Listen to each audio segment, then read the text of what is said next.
சேலம் மாவட்டம் எடப்பாடி அருகே அனுமதியின்றி கற்களை ஏற்றிச் சென்ற லாரியை சிறைபிடிக்க சென்ற சமுத்திரம் கிராம நிர்வாக அலுவலர் குமார் என்பவரை மர்ம நபர்கள் தாக்கிவிட்டு தப்பிச் சென்றுள்ளனர். இதுகுறித்த கூடுதல் தகவலை செய்தியாளர் ஆதி நாராயணனிடம் கேட்கலாம். ஆதி நாராயணன், வணக்கம். இது தொடர்பான கூடுதல் விவரங்கள் என்ன? வணக்கம்.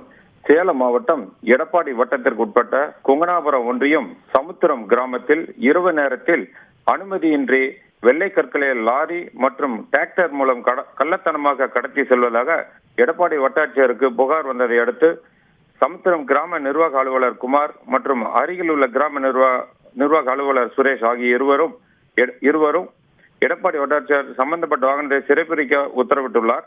இதனையடுத்து காளியம்மன் கோவில் மூலக்கடை அருகே வாகனத்தை சிறைப்பிடிக்கும் போது கிராம நிர்வாக அலுவலர் குமாரை கடுமையாக தாக்கிவிட்டும் அவரது செல்போனை பறித்துக் கொண்டு மர்ம கும்பல் தப்பி ஓடிவிட்டனர். தொடர்ந்து படுகாயமடைந்த கிராம நிர்வாக அலுவலர் குமாரை சிகிச்சைக்காக எடப்பாடி அரசு மருத்துவமனையில் அனுமதிக்கப்பட்டுள்ளனர். இது தொடர்பாக கொங்கனாபுரம் காவல்துறையினர் வழக்கு பதிவு செய்து மர்ம நபரை தீவிரமாக தேடி வருகின்றனர். கனிமங்கள் கடத்தி செல்லும் வாகனங்களை சிறைப்பிடிக்க சென்ற கிராம நிர்வாக அலுவலர் தாக்கப்பட்ட இச்சம்பவம் கிராம நிர்வாக அலுவலர்களிடையே பெரும் அதிர்ச்சியை ஏற்படுத்தியுள்ளது. தகவல்களுக்கு நன்றி ஆதி நாராயணன்.